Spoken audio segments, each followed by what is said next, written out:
Hey guys, Engineer Wannabe here with my friends Keith, Toran, and Sam. We are going to be just chatting watches, talking about what happened to us this week, and so on and so forth. Of course, talking about watch goals, dream dream watches, and things like that. So, yeah, if you guys have any questions, let us know in the chat. Also, let us know what you're wearing. Speaking of what you're wearing, Keith, you're clockwise again. What's on your wrist, man? I've been wearing this all week. My Hamilton khaki mechanical. Nice. Trying not to get the glare on that sapphire crystal. Yeah, wait. Let's go solo. Oh, there you go. Okay. It's full glare action there. Yeah. This is the glare is crazy, but I try not to focus on that. Yeah. So you're still looking for a good strap for that guy? Yeah, someone in the chat I liked in our Super Best Watch Friends chat had a really good nice strap, and he said where he got it from, but they're not selling it individually, so that was no help. But that looked really nice. But yeah, still on the search for a different green canvas strap that's just better quality. Yeah, I think Amin has mentioned Red Rock straps on Etsy or something.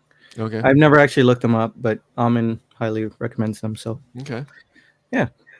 Sam, what's on your wrist? Laco? To be expected, I'm actually just wearing one t-shirt. Oh. Until I go back to Melbourne, I'm not going to be wearing anything else. So, yeah. It's the Full Metal G. The Full Metal G. And when do you go back? Hopefully in 2 weeks. Okay. Hopefully. Sam, do you find that the metal bracelet gets hot on your wrist? Like if it's really hot outside? It gets hot. I kind of enjoy it at times. I just feel the heat emanating from that steel. But yeah, it does get hot. Huh. A perfect winter watch. Yeah, perfect winter watch. Yeah. Toran, what's on your wrist? I'm wearing my most recent acquisition. So this is not something I ever see every day. It's actually a Citizen Signature series. This is the Grand Classic. Nice. Tell me a bit about it. I've never seen that before. No? Okay. Well, so I think a lot of people might not be aware of the Signature line from Citizen. It's kind of their top tier line, similar to like Seiko to Grand Seiko. So it has, like with this guy here, you get really good finishing. Like this crystal is like amazing, like double AR coating on it.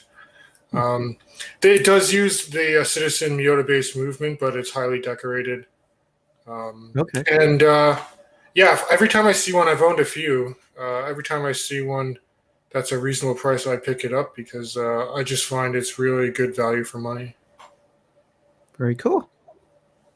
Yeah, looking forward to seeing a review on that guy. Yeah, that's going to be forthcoming. Yeah. I'm wearing the Black Bay 58 Blue. There we go. I got it. Got some of that glare action there. Kind of, but I don't know about this guy. Guys, just it's so close to being such a perfect watch, but the clasp bugs me so much. I flip it around. I flip the clasp upside down, and I'm comfortable with it for a while, but then I keep seeing the upside down Tudor logo, and then I'm like, I just can't. But yeah, I don't know. I'm wearing it super loose right now, and that's kind of alleviating the clasp issue, the poking out part. And I put the link back here on my 6 o'clock side. But yeah, we talked about that ad nauseum. So yeah, let's move on. I wanted to mention one of the videos from the Belgian guy, Optic Watch Reviews. He actually did a video on all the different Seiko movements, and he did like a time grapher test. I don't know if you guys caught it, but one of the 6R35s that he had was pretty good and probably regulatable, but then the other one had such a massive delta He had it was like 40 seconds between crown down and crown up. It's like -20 to +20. So I was just gonna mention that, hey, I'm not crazy. This is happening to others, and I've just been exceptionally unlucky, I guess, because I think I've had 4 or 5 of them over the past year. So yeah, that's really quite a bummer, because the watch I recently got, which we talked about last week, was doing that too. The SPB 213, a really nice silvery white dial with a blue ceramic leg bezel. But yeah, have you ever tried to regulate any of those movements, Sanjay? Just to see like how well the delta is after it's regulated, if it's consistent. No, I've never actually taken the time to do that. Usually, I would review it and I just not keep it, because I'd flip it or trade it back in for something else, hoping that I'd get a better Seiko. Never really happened. But I might just put up with the SPB 213. I really like the colorway so much that I might just put up with it and eventually get it regulated. So let's say hi to everyone in the chat. Oil Money is here. Hey, Michael. Good topic. Watch goals. Too bad they all go out the window when you have an unfortunate accident in your parents' car. Yeah, that's what happens. Alex is here too. Hey, Alex. Hope you're doing well. Desk Diver, Justin, Chaz from the Berg. Hey, man. Keith's here. Hey. Joke that never gets old.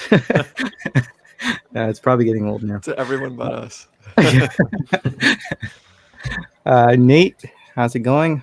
I'm glad the Power Reserve is on the back of the Frozen Lake. SBGY 003 is still the prettier one, but I'm hopeful there will be more watches with the movement in the future.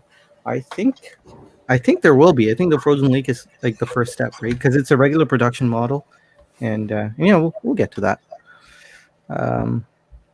Let's see. Husky Toughskins. Oh, that's you. Hey, Nate. Good to finally meet you. I did not know you were Husky Toughskins. Floriosum.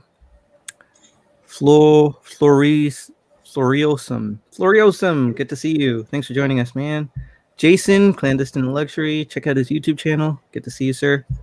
Broke Watch Fanatic as well. Nice. 556 Zin. Very cool. And Great White Omega on the right. Wow. Double wristing. Really cool. Leia is here. Hey Leia. Wearing the Aichi 2. Aichi 2 at 6 a.m. Come on, Leia. I'm gonna also highly recommend tweed straps. Not a good strap role model. Yeah, and the coal-colored ostrich strap on his Parmigiani Fleurier Calpa. The ostrich leg, yeah. I think I'll pass on that one. It looks burnt, like a charbroiled ostrich. But he likes it, and that's great. No, Marcus is here. Good morning, Marcus. Wearing his Black Bay GMT. Kevin S is here as well. High-end Citizen in titanium, like a Chronomaster. I've heard good things about Citizen. I love the Chronomaster, but I don't know if they make it bigger than 37 millimeters. So they're kind of small? Oh. The ones I've seen, yeah. Yeah, I'll have to look into that then. Yeah, you're on board.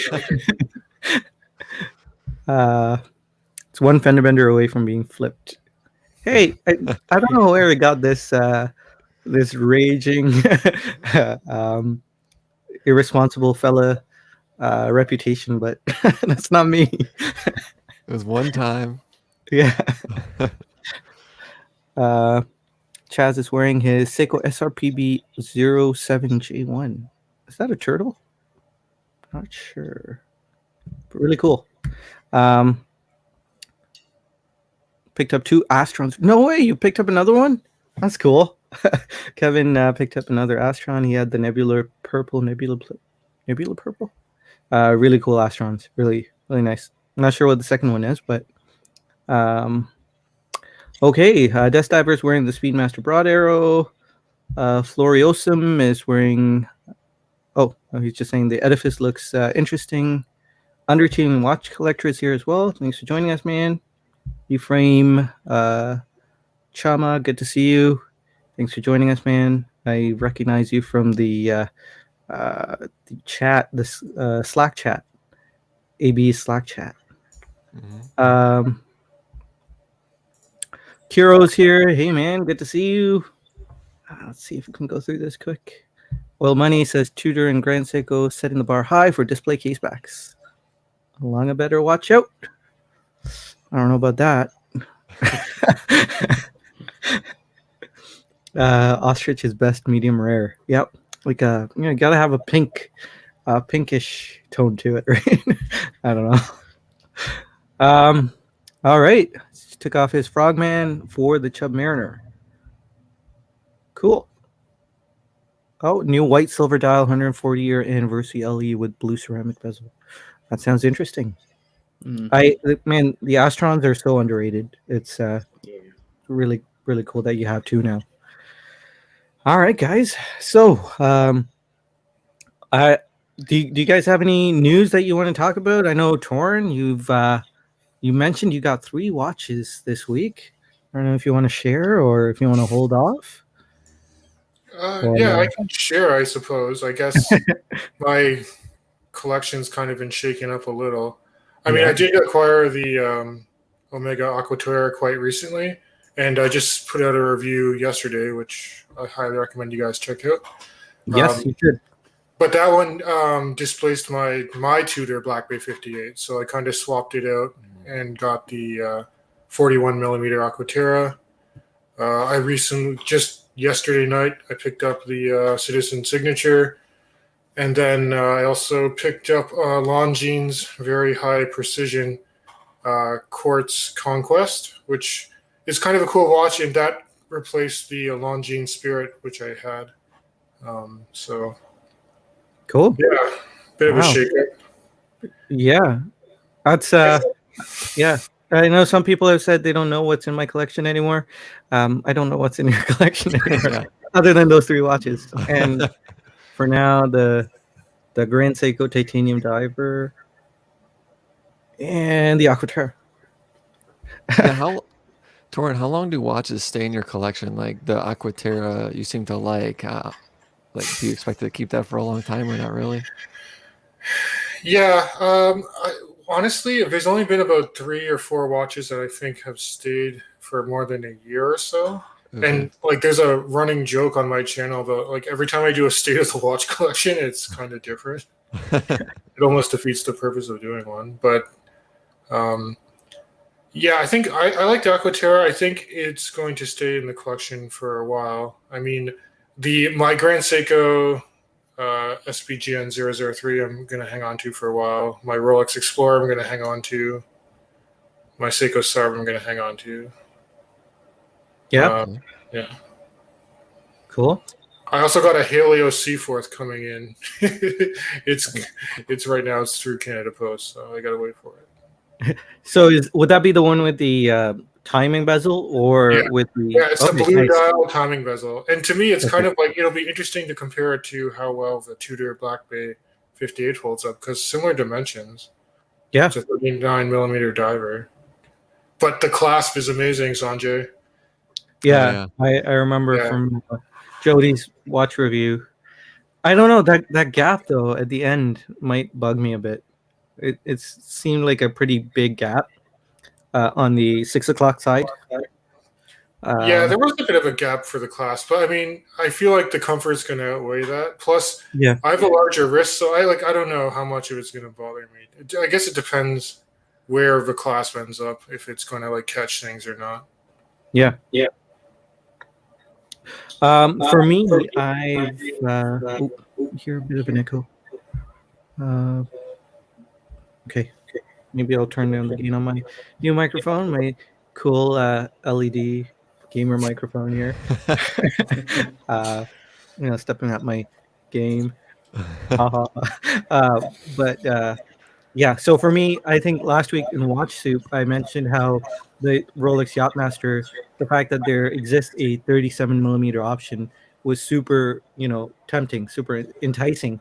And, I've been kind of thinking about the Yachtmaster for a bit, and I think Marcus from the Bobby Legs and Almond reviews chats, he has been kind of trying to get me to get interested in a Omega Seamaster Nekton. So it kind of has that Yachtmaster vibe, and it's kind of all a big coincidence that that this Nekton, it's a pre-owned Nekton at one of my AD friends' places, and it's apparently a really good deal, and Marcus really wants me to get it. I kind of want to see it before committing to it. And I almost went yesterday, but the guy who kind of oversees it was off yesterday, and I didn't go for it. This guy is kind of on the chopping block if I'm super interested in that Nekton Omega Seamaster. Now it's a really big watch though. I've tried the Seamaster a lot. It's 42, and that Yachtmaster is kind of 37. It's kind of that really interesting mid-sized diver uh, spot. So kind of up in the air about that one. Yeah, I don't know. Have you guys ever seen like a Nekton in person? Because Not in person, No. no, but the it's a nice bezel, looking watch. bezel is really nice. It's got a really nice texture to it, really well finished. I really like that it has a solid case back, kind of really nicely engraved. I mean, the display case back is really nice too, but I like Is the it no Nekton. date as well? I can't remember. I think it has a date. Actually, Okay. I have one open here, so let me share my screen. Okay, let's go. You guys can see my screen? Mm-hmm. It is a no date. You're right. Yeah. Okay. Yeah. So there's a no date. Um, super, super tempting. It's such a good looking watch. It's kind of like that charcoal gray kind of dial. The waves aren't too exaggerated and stuff like that. So, man, it's such a nice Seamaster. I am super tempted, but And remind I me don't know. again, have you had a Seamaster that's the bigger Seamaster before? I have not had the bigger Seamaster. I used Okay. to have the mid-size Seamaster previous gen, so 36.25 millimeter Seamaster diver. Um, yeah, I was I mean, really I've into the owned small. the current and previous gen Seamasters, and that bracelet might bother you a little. Yeah. yeah. I want you Yeah. to get How it just so? to see how it is. Just as Well, a, it's extremely well engineered, but again, Mm. it's 20 millimeters straight, non-tapering. It's kind of a thick bracelet, and the clasp is also machined and really thick as well. Yeah, I found, at least in previous experiences with Omega, uh, the clasp is not that long, so they kind of This make new it. clasp is, yeah, the non-wave ceramic had a really short clasp, Yeah. but the current iteration of a Seamaster, actually, the clasp is probably inch and a half or so longer. Oh, okay. Whoa. Yeah, I actually did a video where I replaced. I actually ordered a replacement clasp for my older Seamaster, and Yeah. it made a big difference. But it was Okay. still a little uncomfortable. Yeah. Okay. Maybe I should pump the brakes there a little bit before I get into an accident. Well, does it come with a rubber strap, or is it just the bracelet option? It's the bracelet option that is secondhand, or the pre-owned option. Because if I ever went back to a Seamaster, I think I would just get it on the rubber because everyone says the rubber is pretty good. Yeah. Okay. Yeah. I have to get a look at that 37 millimeter Yachtmaster as well. So, um, yeah, man, it's a tough call. Let's see what the guys in the chat are saying. Sean Holloway is here. Hey, man, good to see you.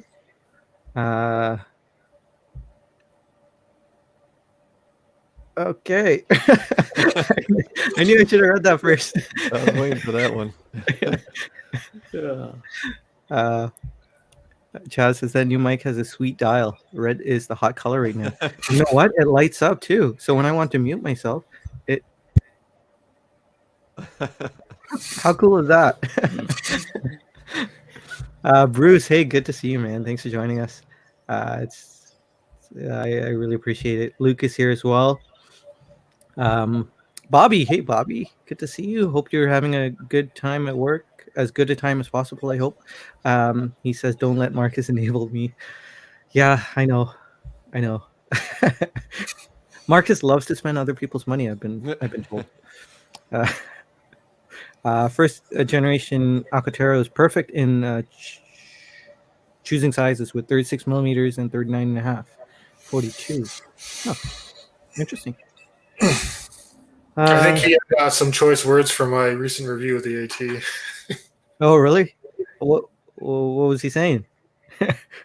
I thought, maybe I'm mistaken. I thought he said the 41 my AT was ugly, but I mean, personal opinion, that's fine. Yeah. What were you talking about? The review of Toran's Alcantara. No, but who made that comment? Oh, did you mean Marcus? Marcus? Yeah. Right? Yeah. Oh, okay. I think so, and I'm sorry if I botched that. Maybe go back and look at the comment section. Yeah. We're all friends here. It's all good. Don't go chasing waterfalls. Just stick to the rivers and frozen lakes that you used to. Ha ha. Good one. The name of the frozen lake is so interesting. I really love the Japanese names. It kind of, the way it's written makes you want to read it really aggressively, like a deep Japanese samurai voice, like, I'm not gonna do it, but I don't know if you know what I mean, but it's such a cool name. Just like the white birch is called the Shirokaba, right? That sounds really aggressive, like sharp, and I just love Japanese. I used to take Japanese in school, so it's a little. I can count to 10 in Japanese because I took karate. Oh, really? I think I stop after like 4 or 5. Let's see. Bruce was mentioning the skeleton hands just killed the Seamaster for me. I agree. I couldn't get past that before, but for some reason on the Nekton it seems less egregious. I think it contrasts well with the dial color. Like the hands kind of pop a lot more. Yeah. I think you're right. Kyle, good to see you, man. Underachieving watch collector says just go with the 37 millimeter Yachty. I should see it before making a decision. Yeah, I was hoping to go this morning or this afternoon if I got out of work early enough, but there was a few things I had to take care of and I couldn't get out. I was trying to go yesterday, but the guy wasn't there yesterday, so maybe it's a good thing. Withered Manscape is here. Hey man, good to see you. Tell me you grabbed a dragon fruit ginger shot for brekkie. Did you? I have no idea what that is. That sounds like like avocado toast and like the hipster thing, right? Double chocolate chip frappuccino with a shot of caramel and. That sounds good. Yeah, it does sound good. It's funny because I actually ordered that.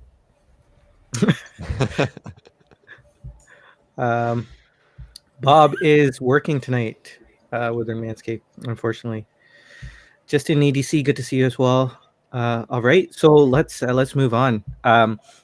Keith and I were kind of talking. I don't know if you guys were here. I think Sam was here too. We were talking about dream watches and aspiring to own different watches, and it's kind of a foreign concept to me.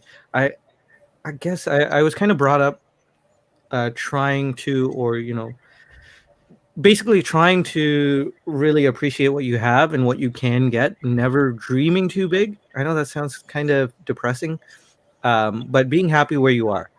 And because of that, I think that's translated to me never really dreaming big, but just appreciating what I have, and if whatever happens and I'm able to get whatever, like the Black Bay 58 Blue, my Grand Seikos, I've been really blessed and uh, well taken care of, to be able to own those things.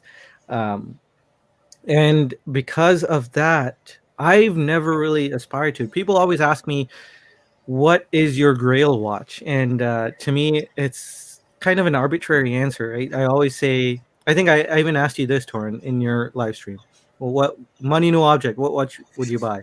And I always say, as not a Zeitwerk, Allangenzone datograph. I always say datograph because it seems like the coolest thing, but I don't ever really think about it, And I mentioned it before. My favorite car was always a Ford Focus ST or a Mini Cooper John Cooper Works, and I've owned both those cars. Moved on from the John Cooper Works because got a family, got married, and needed a bigger car. The most reasonable upgrade was the Focus ST. Focus RS wasn't really out yet, and it was having head gasket issues, so never really considered that. But anyway, yeah. I just want to kind of gauge if you guys really do you guys kind of know what I mean there? I don't know if you guys have like these huge aspirations. Like, I don't even think about getting a bigger house or, moving to a better neighborhood or anything like that, getting out of the dirty schwa. I really like where I live. That's the effect of the schwa on you, man. Yeah, gets beaten down. But I remember, I think Oil Money a little while ago said, I sound like a guy who's taken a check from the man to give up on all his dreams. But, I don't know. Do you guys have anything to add to that? I mean, I don't really get the concept of a dream watch, but maybe that's just me. No, I agree with you. I'm more in touch with where I am. I'm not actually dreaming about, ALS or any of these big watches, but I do appreciate them. I do watch videos on them. It's just I've never thought about getting one or how to get one. Even if it meant, you start thinking, okay, I'm going to sell everything in the collection. I can't be bothered going through a hassle trying to sell everything just to get that one watch. It's just not going to be an enjoying experience in that regards. So it's never really bothered me. Like, there are some wicked looking watches out there that cost so much, but when I look at it, it's like, where am I actually going to wear this? Like, I'm going to be too scared to wear something so expensive outside. What am I going to do? Going to wear it? Go to the coffee machine? I'd probably be scared to take it towards the coffee machine. So it's just the watch. It's for me. It's the way I look at it. It's for people that have toy money. I never try to look at things, this is the best value for money with the Allure. If you've got the money, it's for you. So that's kind of how I've seen them. Yeah, that makes sense. Keith? Yeah, I think that's a good place to be. I mean, when people say they're never, I was watching Penny's videos recently, All in Her Movements, I think it is. Yeah. And she was saying how, like, it's hard to be satisfied in watches because you always want the next one. And if you're able to appreciate what you have, I think that might dampen that feeling a little bit for the good. Yeah, I don't know. So I went to a watch store last weekend, and it's kind of more higher end. It starts at Omega and Grand Seiko and goes up from there. It has Lange, it has JLC. But then they also have a pre-owned section where it's everything from Seiko to Patek and everything in between. So I'm looking at they had a Patek Nautilus next to a VC Overseas, and I'm looking at them and I'm like, yeah, those are great watches, but do I aspire to own them one day? Probably not, because of the costs associated with them. And that's something, we were talking, I got that Oris Aquis, and I don't know yet if that's going to be my most expensive watch I own, or if I'm going to own more expensive watches. If I was a betting man, I would say I'd probably own more expensive watches, but I love that watch specifically and happy with the quality. So it makes me wonder, like, why would I spend a bunch more money to get something more higher end if I'm not appreciating what that watch is giving you? So yeah, I think I've been able to do that in life in general, just be happy with, more maybe what I make or where I live, and just it's difficult, but if you could appreciate what you have, I think that goes a long way. But yeah, I'm curious to see where my watch collection goes from here. Yeah. No, that'd be really interesting to see. I know you agonize over a watch for many months, and then you agonize over keeping it pristine for many months after that. But that's good too, right? That keeps you moving slowly. And yeah, I'm super interested to see what's next for you. Whether you're gonna go up the ladder, or I will say I watched 5 reviews of the same watch because I'm Oh, really thinking about it, but we'll see what happens with that. But okay. yeah, like I absolutely love the look of the AP Royal Oak Rose Gold that John Mayer has. But do I hope to own that one day? No. Okay. But yeah, it's a great watch. I could appreciate it. But like we said before, like I even tend to stay away from watching reviews or looking up watches that I know are just more higher end because I don't want them. Yeah. No, But I hear you actually, because I actually really I what's the word, resonate with that, because I tend to not even look at those super high end watch reviews. I do now, mainly because of Watch Soup and stuff like that. But I found now that I do watch them, I don't find an urge or a desire for them, which is good. Um, but I would think if I had the means to purchase one, I'm sure that would be different. But yeah, that makes a lot of sense to me, because I know Sam mentioned you watch them because you appreciate it, and in a sense, I feel like I know less because I'm less interested in those, higher end watches. Because I'm less interested, I don't progress in knowledge. While someone like Sam, who can appreciate it, um, and still, enjoy the process of appreciating those watches by watching videos and learning about them, I think he will continue to progress. But right now, at least, I do tend to watch those videos as well. yeah, I was But watching Torin, oh oh, sorry. sorry, Just Keith, to no, no. add, Yeah, I was watching Knife Watch. I think his name's Ryan. yes, And he was saying that wanting to own the higher end watches kind of makes you work harder to get those. And I think that's absolutely true for some people. I don't think that's true for me, and I realize that. And I just looked it up.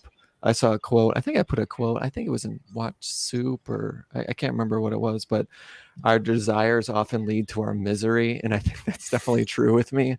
I think there's a lot of negatives that can come from buying higher end pieces, and for example, the anxiety of just wearing it around. yeah, So that's something I keep in mind as well. But anyways, yeah. Toran. Torin, yeah. Do you have any thoughts about attainability, looking forward to something, and reaching out to it? Yeah, I think, I mean, I kind of echo the sentiments from basically everyone else on the stream in terms of I don't really like lie awake dreaming of a watch I can't really afford. Like, I mean, unbeknownst to me, Sanjay, when you asked me during my first live stream, like, what my, if money was no object, I said the same thing as you. I said a Longa data graph because I really appreciate just the details of that watch and it being like the best Lato chronograph, and probably everyone says like the best chronograph movement from a technical high end standpoint. But I don't really lust after it because it doesn't really match my lifestyle, and I think a lot of my watches are more like tool watches or stuff that like I could feel comfortable wearing and like I can be active doing things with.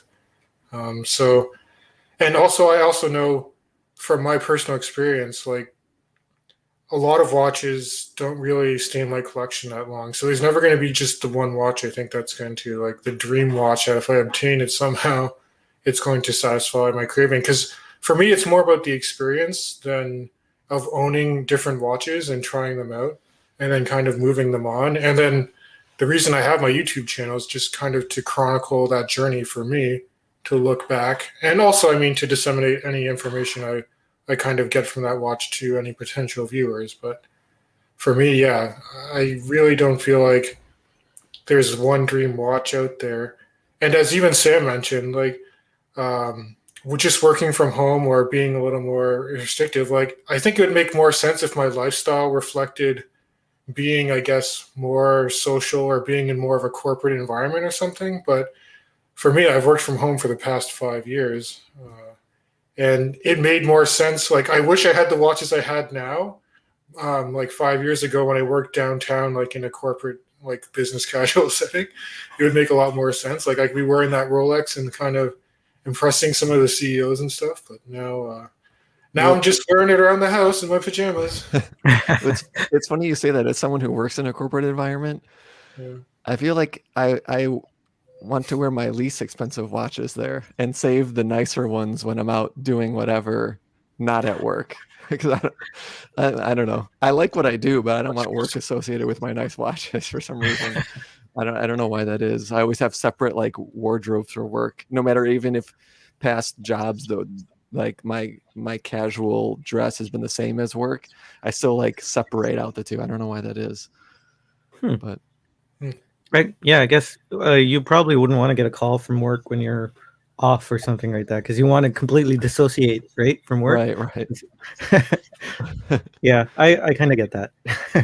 Yeah, I'd like to add, yeah, like, even though I don't think of it right now, if we're still watch enthusiasts and, we've retired, we've accrued our super and everything, and if we're still into watches, I have a feeling we'd all be looking at getting these grail pieces we are dreaming of now. So once we're in the market of something, that's when we start to understand, oh my God, this ALS has so much value for money. It's better than this watch here because it features so and so.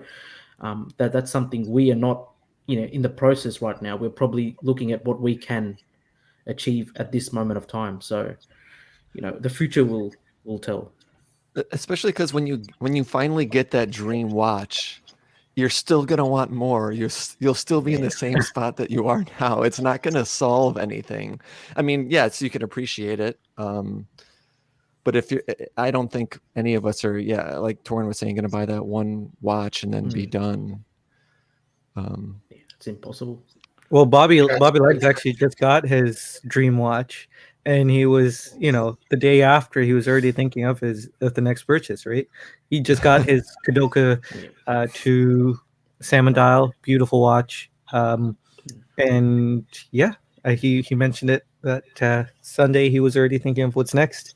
A Glasuda 70s, or moving up further. He loves the German watches, eh? He does. Yeah. He is a German watch connoisseur. He has a German watch collection.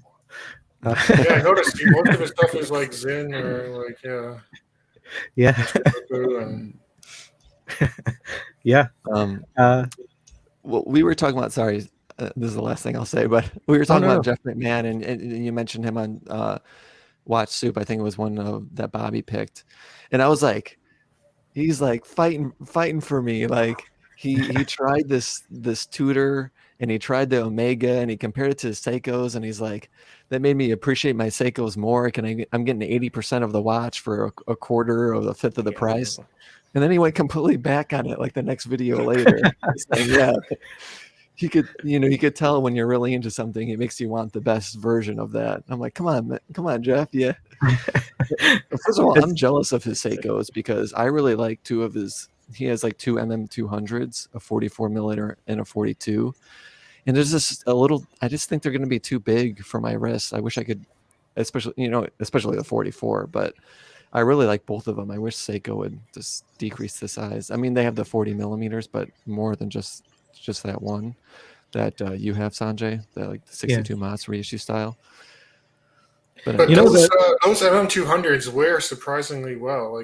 Like for those ones, I don't think you can just pay attention to the raw numbers. Like you really have to try it on. That's exactly what I was gonna say. Oh, really? Yeah, because they do something to those cases, man. It's just the way they're finished, the way they're curved. They wear way better than the specs suggest. Like I'm kind of eyeing the Seamaster 300 at some point, like the new blue one with the ceramic bevel. Yeah, it's beautiful. Wears really well. Yeah, Too thick. Well, Seiko's like the one brand that's not close to me. I probably have to go into the city for that. But yeah, maybe they could have like I really like that steel bezel. Yes, I mean they have that. I could try it on sometime. That'll probably be a watch I would rebuy. The reason I sold it was like I had the opportunity to trade it. I did. That had a misaligned bezel and a movement that was, erratic, slightly erratic.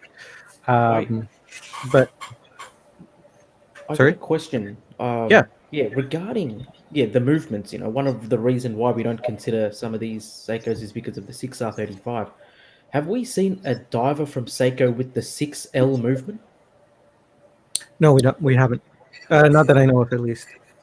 The 6L movement was, I think, debuted a while ago, but the one that I remember the most recently was the SJE 073. That was a frost dial, kind of similar to the Sarks models. Sarks 055. So it was super, super thin, and I don't think it would have worked on the divers at the time because the cases were super thick and it would have been wasted on it. But yeah, I mean the 6R15 at that point I don't think had as many issues, and that was one of the things Uptick mentioned as well. He was either very lucky back when he was buying the SARB 35s and the SARB 33s. He was either very lucky or he actually had better quality control. So yeah, it's unfortunate what's going on with the 6R35s, but hopefully they will get their act together. Sanjay, would you pick the steel bezel or the current one that you have, the white and the blue? I would pick the steel bezel. Oh, okay. Yes. But I'd rather have both. Wouldn't we all? Yeah.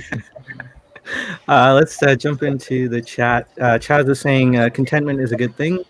Very true. Ronan, good to see you, man. Hope you're having a good weekend as well. Black Bay Explorer says I've been shawawed. Underachieving watch collector is content with a few nice Rolex. Good place to be. Though I already own an Aichi 2, the SBGY 007, which is a frozen lake, is still the watch I'm waiting for. I'm a big fan of spring drives, and Grand Seiko's texture dial is always good to own. It absolutely is. I really want to see that in person as well. Clandestine luxury, Jason said, sometimes it's nice to look and appreciate the unattainable. I can appreciate an item without needing to own one myself. Yep, that's true. And it is nice to look around. It's just, something I haven't really clicked with, personally. If I can't wear a watch in water, I'll pass. That's good. He mentioned he also tried a Platinum Longa 1. Didn't do anything for me. Sean Holloway, you have to determine if you really want it and if you are following the hype of YouTube and Instagram. JKB is planning to get an Omega Globemaster. Very cool. Oil Money, it was me waiting to get to this comment. I love you guys, but you're really starting to depress me with all this stay in your lane and be content that you have talk. It shouldn't just depress you, man. It's it's I guess I can speak for myself. It's just me, and I respect and appreciate seeing people who actually have that goal that they're shooting for and they work hard and they get there. I am I like being the kid in the sandbox, just playing with what I get and enjoying the taking a moment to smell the roses. Getting what comes my way.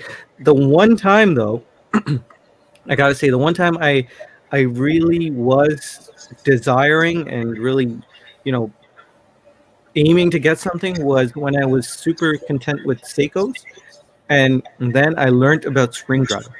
Then I was like, I gotta have spring drive. That was the one time I really wanted to own something. But other than that, back when I was a kid, I yearned for stuff like a GameCube or stuff like that, to play games on. But even then, I was just like, you know what? Back then I was living in Sri Lanka, and I was like, I'm never gonna get a GameCube in Sri Lanka. And I was like, whatever.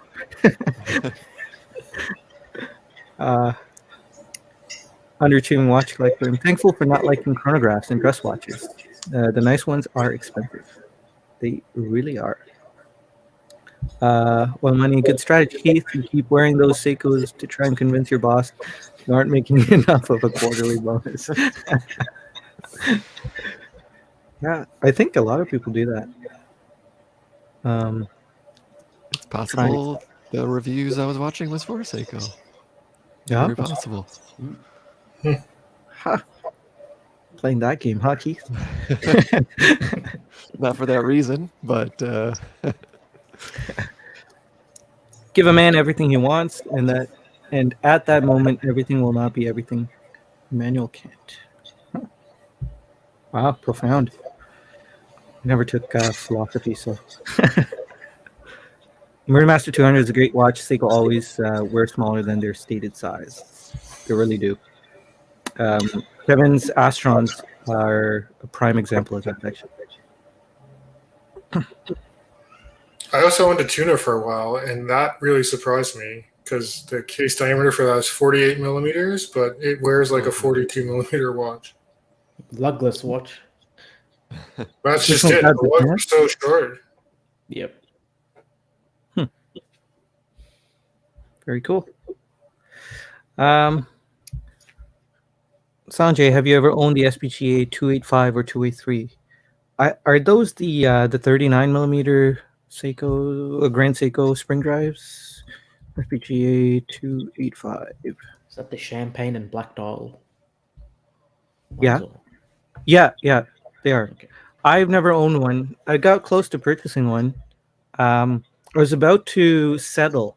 So when I went to buy the Snowflake for the first time, and I was like, whoa, this is, super expensive. I was thinking, hey, why not just get the SPGA 285? But I figured I shouldn't settle, so I haggled a bit harder, and my AD actually dropped the price for me, which is, super nice of them. And I was able to own the Snowflake, which was my first spring drive, and rest is history. Fell head over heels. Don't have the Snowflake anymore, but maybe one day. The gold Snowflake, with the SPGY case, SPGY 002. That would be cool. But there I go, yearning for stuff again, like I've been yearning all my life. Never ends. Yeah. At least you recognize it. No.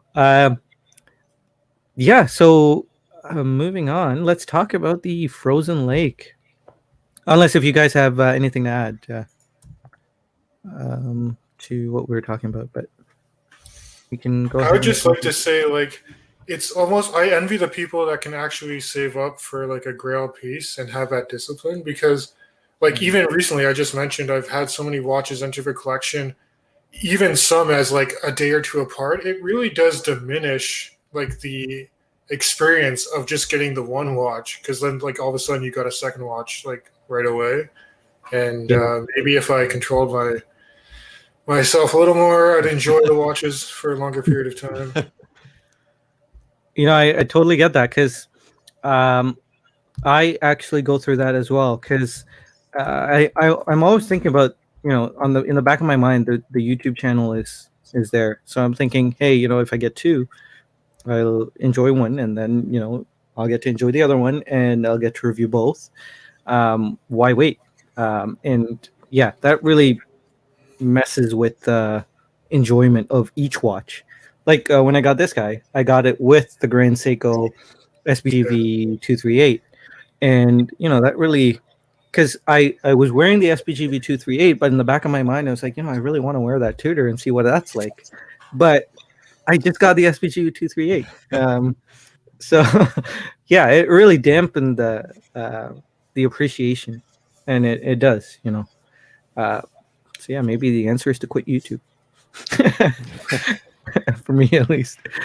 No, I would say that. But yeah, let's talk about this this frozen lake, this umiwatari, as they say. It means the name means God's crossing, which means, I guess, there's a path that clears in Lake Sua, where during wintertime there's a new path formed because the lake freezes over, and they call it God's crossing, which is interesting. But do you guys have any hot takes, any thoughts about this guy? Keith, maybe? I don't know if this is a hot take, but there was this was brought up on Bobby's stream yesterday, and I do like seeing the movement. So Right. I would not want to cover that up, especially if you're keeping that power reserve behind there. Yeah. Yeah, Marcus mentioned that if they just had a window into the power reserve, but then covered everything up. I kind of like seeing it. I mean, yeah, some people said it looks like bullet holes all over it. And I get that too. The reason those are there is, I guess I can better explain it here, but this is supposed to be the sun, this huge barrel. And these holes are supposed to be street lights. And this is supposed to be like a mountain peak, and the sun peeking through the mountains, kind of. It looks a bit better in the higher end 9R movements, the 9R02, in the Crador Aichi too. I don't know if Leia's still here, but his one looks a lot better. There's anglage and stuff like that. That's mind blowing. But yeah, these bullet holes are there for a reason, and it looks like a hot mess. I gotta say, but it's really nice. If you look really close to it, everything is finished super nicely. This whole plate here is beautifully brushed. There's not a single imperfection in my one, at least. I have the SPGY 003. I don't have this specific watch, but I mean the blued screws. They're all just really beautiful. So I would want to see it because they put a lot of work into it. Mechanical, sure, but it's still a lot of work that they put into it. But yeah, I would prefer to see it. Do you guys have any thoughts on the dial? I'm curious what people's opinions are on the power reserve on the front versus the back. I don't know if you have a preference. Anybody? I personally don't care. It looks cleaner with the power reserve on the back, but the power reserve on the front looks nice to me too. I think for a mechanical watch, it makes sense to have it on the back versus like the automatic. Yeah, I can see that. How about you, Sam? I know you've been pretty interested on this guy, right? Yeah, I think it's a pretty cool watch, but it hasn't kind of made me jump at trying to get the watch. I do appreciate it, especially the movement. Yeah, I was on Bobby's live stream yesterday, and everyone was very very hypercritical over it. They're like, cover it up, but when you actually watch some of the some of the videos where they actually explain where that movement's coming from, it's meant to be the map of Japan, or even the regular spring drive. I think the top right section's meant to be the forests. It's pretty cool. The stories behind it. So it's their way of expressing themselves. They're not trying to copy the Swiss, with their levels of finishing. They're trying to do what they want to do. You get it if you appreciate it. You don't get it if you don't. You have the white birch if you really want some, extra decorations. You have different options for yourself. So that's kind of my take on it. Yeah, I hear you. Um, Generally, I think Grand Seiko does come up with the stories after. I mean, I don't have proof or anything, but I feel like Grand Seiko does come up with stuff after they've actually designed the watch. I don't think so in this case, because see these holes here. I don't know if you can see my mouse pointer, but these holes here have no purpose whatsoever, and they're purely there as to make it look like a map or look like a scene, from a picture. It's really hard to see that picture, but I think it's there for a reason. Like these holes here, they have no purpose other than to create some sort of image. But then you think about the white birch as a dial. That thing doesn't look anything like a birch tree. It just looks like a really cool dial. It's a cool dial, not to take anything away from it. It doesn't look like birch. It's very silver. metallic in person. Yeah.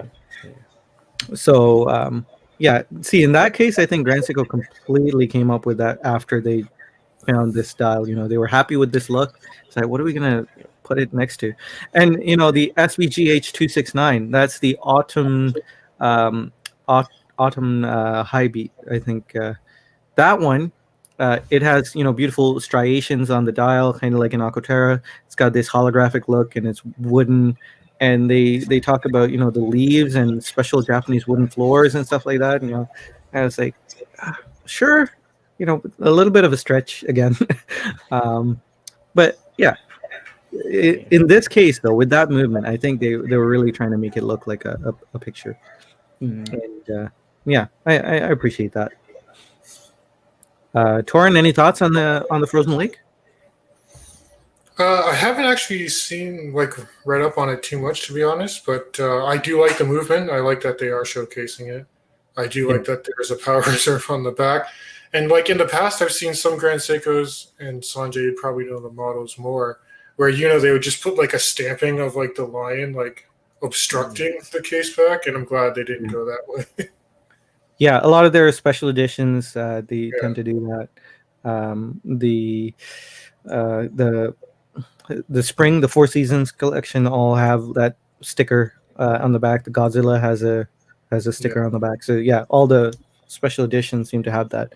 Thankfully, not with the SBGY 003. That's and the 007 here. This one not necessarily is a special edition, but they easily could have ruined it. Let's go into the chat. Leia says the champagne dial of GS is pretty sweet, no less attractive than the Snowflake, in my opinion. I agree. There's something about the Grand Seiko champagne dial. They don't even call it champagne; they call it silver or something. But yeah, it's beautiful. Very old man watch, very shimmery. The SNR 049 was my first spring drive. Snowflake was my second. There you go. SNR 049 is the GMT Seiko with a really cool spring drive movement. Snowflake. Excellent. Kevin loves the champagne dial. Underachieving watch collector, buying many watches in a short time span is a mistake. It really is. Yeah. My original goal was to buy one a year. So far, for the last 3 years, I've done that, but I think I'm gonna break it this year. Wow. Buying a watch in February really messed things up. So you can start a YouTube channel, Keith, and then we'll see how that goes. It would be the least successful YouTube channel ever. See you guys in a year when I get the next review in. No, I think it's important to remember that, at least for me, that this is a hobby. You kind of get caught up in all the metrics and kind of becomes a game, and you try to do better and get better, and then so you think of purchasing watches to further the channel, but then that completely takes away from the actual hobby, which is watches. At least for me, it's it can be debilitating. So right. I need to slow down. Frozen Lake is too small. Love that it doesn't have a date and the power reserve is on the back. Near perfect, just needs to be larger. I disagree. I disagree. But hey, I'm sure they'll come up with something bigger. There's so much out there. Grand Seiko is, and you have a really great Grand Seiko, Jason, the SPG E257, I think. JZ Ninja loves the SPGY 003, as do I, my friend. It has a rainbow acne like the Skittles commercial. That's funny. Justin is talking about the movement on the SPGY 007. Chaz or SNR 049 is super nice. Leia saying. Let's see. Oh, chat jumped. Decorated bird shot. When he said drive-by shooting movement decoration. That's good. Let's see. Power reserve on the back, definitely. Forgot about that. Do you guys have any thoughts on power reserve front and back? I don't know if Sam didn't answer. I mean, personally, power reserve on the front, like I don't mind. I kind of like it. So yeah, I actually love power reserves. I want to know, how much juice there is in my watch. I don't mind it being on the front. So yeah, the Grand Seiko power reserves have never really bothered me. Yeah, I think it depends on the type of watch. Like I don't mind it at all on my Spring Dive diver, the SPGA 231, because I feel like it's balanced out by the larger handset and the date. But if it's more of a dressier piece, then sometimes it's better to keep the symmetry and put it on the back. Yeah. I think the one time I've disliked the power reserve is on the Spring Drive GMTs. That's the only time I felt like it's actually, it was a negative trait for the watch. Yeah. So the new ones, the 40 millimeter ones, or the big ones with the sapphire bezel. Sapphire bezel ones. Yeah. Oh, okay. Yeah. Yep. Keith, you never actually answered your own question. I could go either way. I kind of like it on the front. I think the power reserve is such an underrated complication. Besides a date, I mean, what better complication to have than the power reserve one? So I think it'd be cool to have one with it on the front. Yeah, I mean, that kind of only applies to you if you're a watch collector, though, I think. Is if you have a bunch, like a huge watch rotation, then the power reserve is really handy. But, if you're like most normal people, just buy one watch. The power reserve can probably, not be that useful. Right. But, yeah, I hear you. I do like the power reserve myself. Bruno, good to see you, man. Thanks for joining us. Justin, I think the power reserve on the front should be the spring drive movement hallmark. Yeah, I think that's what Grand Seiko is thinking as well, which is why they've been so stubborn with it. All money. I love how Seiko always has the excuse for their designs. Yes, we meant to do that.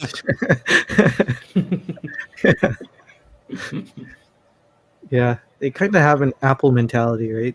Like you're holding it wrong because of the antenna issues. Oh, yeah. Just don't wear the watch that way, and it'll be more accurate. Does Seiko call it the white birch? They actually do, yes. They show it in a birch forest. Like if you go to the white birch landing page, it's in a birch forest, and they called it the white birch. Seiko tends to give their own nicknames so that they kind of determine the narrative, while other companies don't do that. I do like the SPGK 007 too. I do like that. I think I prefer the 009 with the beads of rice bracelet and gray dial. Do you guys have any preference on the? Do you know what model Leia is talking about here? It's a manual bound, super thin, kind of like the SPGY, kind of like the Frozen Lake, but it's automatic, not spring drive. Yeah, I'm aware of them. Yeah. Yeah. They have the power reserve and the sub-seconds, correct? Yes. Yeah. Okay. In a very feeble attempt to be symmetrical, but if you look close, it's actually not symmetrical.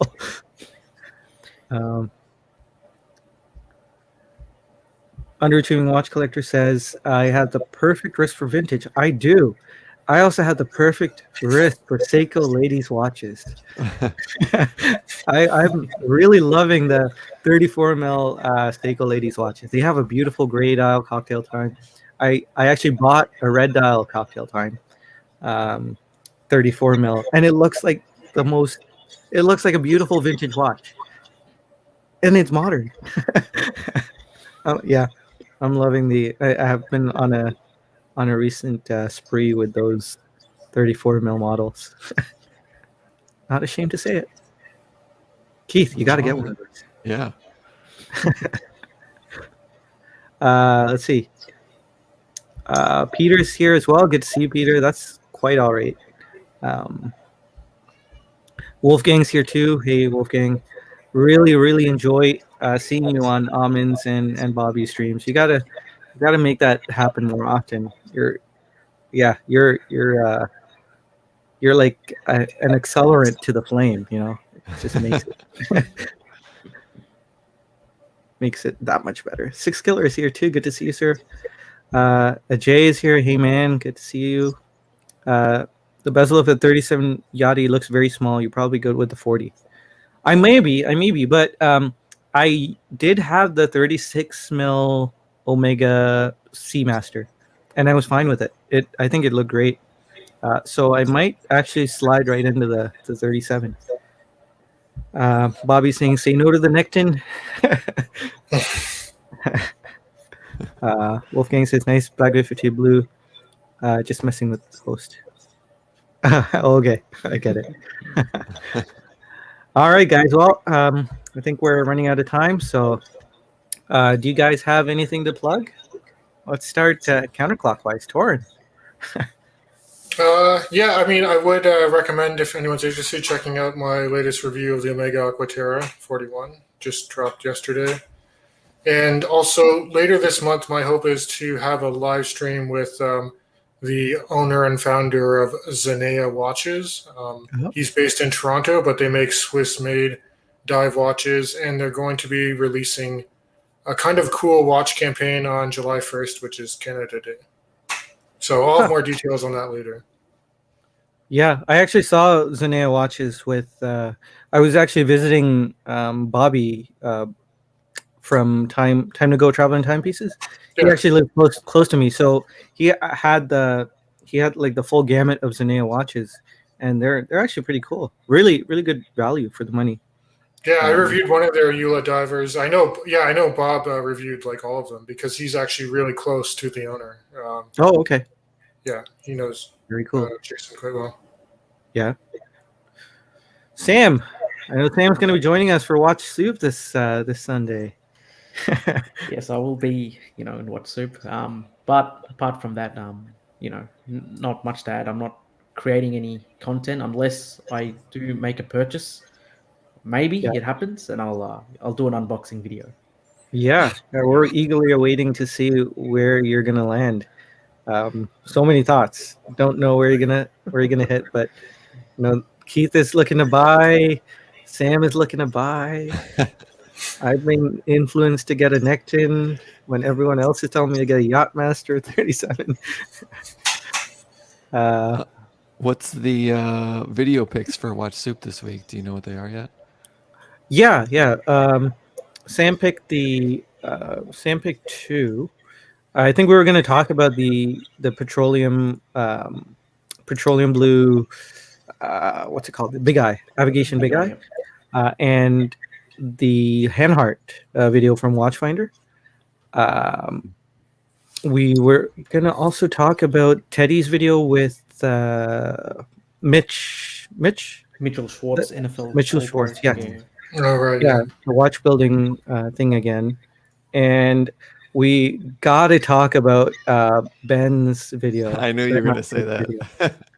We got to talk about it. That was big. Yeah. That was a really good video. I think as soon as I saw it, I just sent an email to Rob and I said, we got to talk about it. Got to talk about it. I almost sent it to you just saying, like, you got to talk about it. Yeah, so I'm looking forward to talking about it. Yeah, Ben's interesting because I was like I said before, I was into style before I got into watches, and Ben was known as a style YouTuber first. Okay. And his style channel actually has over 100,000 subscribers. So he got to be pretty popular. And he kind of critiqued the bigger style YouTubers, and they kind of took offense to it, which I thought was odd. But it's this crazy that he's had multiple successful YouTube channels on different subjects, because then he moved on to watches, and that's been going well too. But yeah, he has some good content. He's a really talented guy, so I'm not surprised. I bet he could keep making channels and they'd be successful, because he's got that, you know, that charm. He's very funny, and yeah, I think he can. I think he's a great guy. So, but yeah, well, if you guys haven't seen that video, you guys gotta go check it out. Because he talks about one YouTuber, and he made it super easy to find out who it was. He talked about two. One was blurred and one wasn't. Right? Oh, right. Yes. Yeah. Toward the end. Don't spoil it for me. And I guess okay. And we got to saw that, but he posted something on YouTube. You could post something in the feed, not a video, but just saying like, "Hey, don't go after this person." I think people were misthinking who he blurred out or something like that. I don't know. Okay. But yeah, because the one other guy, I think he was spamming one of my YouTube videos too. Oh, so really? I actually knew who he was when he mentioned it. Okay. Hopefully it wasn't me. No. Toran the spammer. Yeah. No, I think there's like a watches 4K or something, watch reviews 4K, something like that. I actually reported, because like all my videos on the Oris Caliber 400 were being spammed saying, hey, check out my channel. And I thought one or two is okay, but then kept coming. So yeah, seemed like a bot channel, but I guess he's a real guy. But yeah, other than that, I don't really have anything new going on. So yeah, we'll see what happens next week if I get a Nekton. I was gonna say you get the Yachty. Yeah, or the Yachtmaster. I haven't actually seen a Yachtmaster yet. So, and Ontario opened up, Toronto opened up again. Yes, we can go places. Well, early stage of opening, yeah. I still need to get like a haircut. This is crazy. Yeah. My wife does my hair, so I am set. All right, guys. Well, it was a pleasure chatting with you guys here in the chat as well as in person. Hope to do it again next week. But yeah, remember, guys, Saturday 6 p.m. we'll be here, and time is short, but don't be a hedonist. Take care, guys. See you next week. Bye.